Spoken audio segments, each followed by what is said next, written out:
Al finalizar la Segunda Guerra Mundial, la sociedad encontró angustia en su aislamiento emocional y en la gran distancia que existía entre ella y su naturaleza humana. La crueldad de la guerra había arrebatado del espíritu del europeo su búsqueda esencial del significado de la vida y su confianza en lo lógico y común dentro de su ya descompuesta y humana voz de expresión.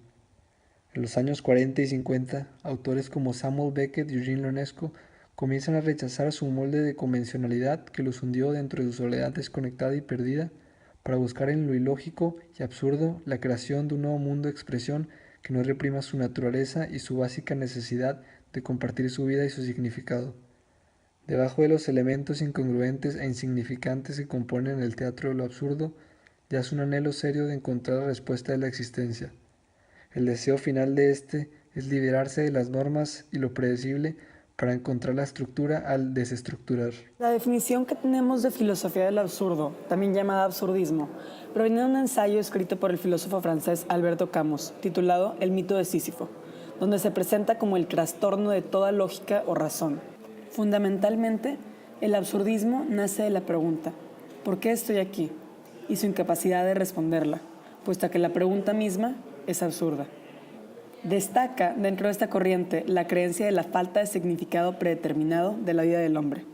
Se argumenta que la racionalización es necesaria para comprobar o fundamentar cualquier teoría y que el no cumplimiento de esta es igual a la no justificación, la cual no es aceptada por la razón y por ende es absurda. Por lo tanto, el absurdismo rechaza, por ejemplo, la idea de que toda persona tiene un propósito o misión, la existencia del destino y los principios universales de la existencia. La filosofía del absurdo pregunta, ¿por qué es necesario que todo tenga un significado o una causa? Califica a la vida, por sí sola, como un bien que todos poseemos, pero que a fin de cuentas es insignificante. Se le considera al absurdismo un hipónimo del nihilismo, pero se diferencia de él, sin embargo, en la manera en que ve esta falta de sentido como un motivo de alegría y no de tristeza. Argumenta que el ser humano solo puede ser feliz si deja de tratar de comprender el significado que tiene su propia vida, ya que ésta no tiene sentido, y en vez da al individuo la posibilidad de moldear su propio destino, atribuyéndole a su vida el propósito que desee. Similarmente, el absurdismo parte del existencialismo, corriente filosófica que busca empezar el pensamiento no desde la esencia de una cosa, sino desde su existencia, pero se diferencia también de este.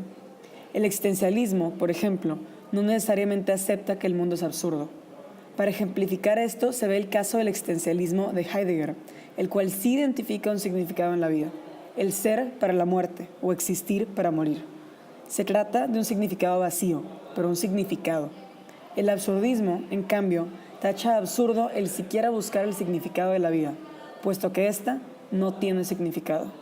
Søren Kierkegaard, considerado por muchos como el padre del existencialismo, también se podría considerar como el progenitor del absurdismo. Dentro de sus libros, Kierkegaard muestra una versión irracional, ilógica y sin sentido de la existencia humana, citándolo: «Solo los locos que se unan a la locura del mundo serán verdaderamente libres de ella». Más de medio siglo después de la muerte de Kierkegaard, el surgimiento de novelistas filósofos como Alberto Camus y Sartre en Francia muestra un resurgimiento también del absurdismo, dando como ejemplo las obras de Alberto Camus de El extranjero y El mito de Sísifo, y el ensayo filosófico de Sartre Ser y Nada, y su novela La náusea. En estas novelas, los autores pintan las vidas absurdas de personajes que viven exiliados de una realidad irracional.